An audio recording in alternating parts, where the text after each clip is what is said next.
Hi, today I'll be talking to you about a powerful tool that will get your students excited about learning.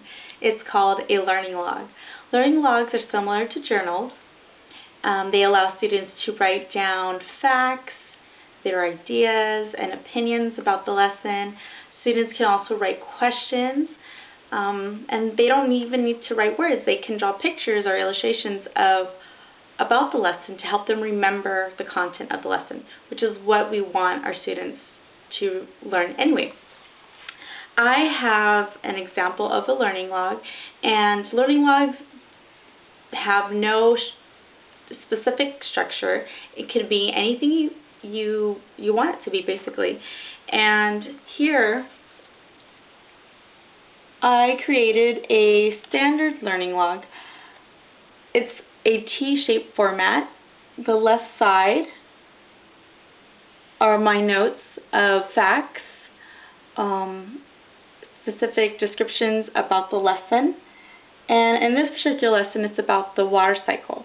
So here I've written, Earth has a limited amount of water. Another fact is that there are 4 main parts to the water cycle, like evaporation, condensation, precipitation, and collection.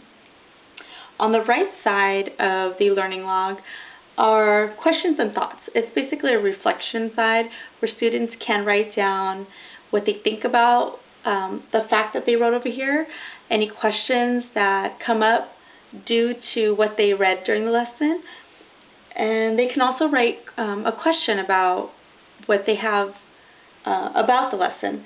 So for example, here I wrote, why can't we see the water evaporating up through the air? That's a valid question that I think any student would think about. And then also another question is, what is transpiration?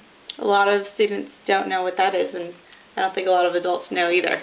So it's a great tool for students to think about their thinking.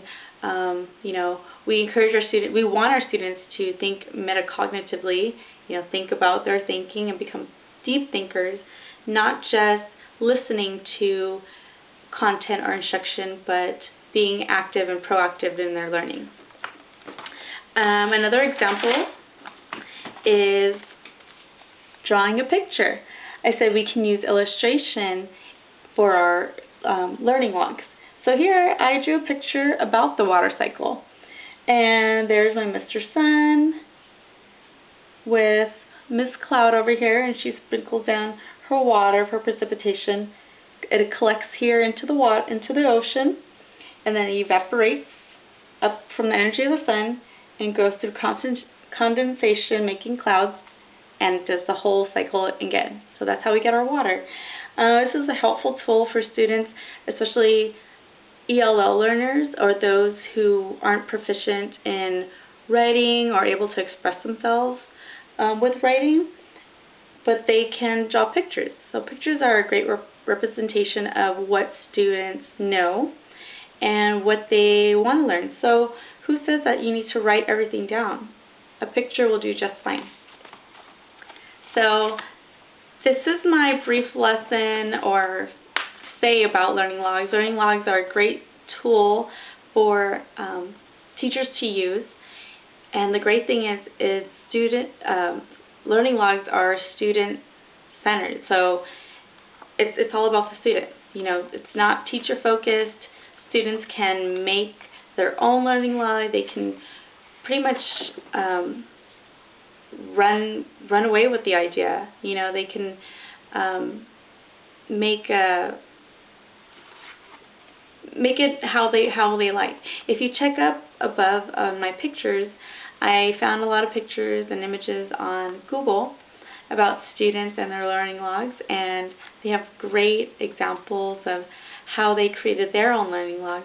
So be sure to check those pictures out, and thanks for tuning in.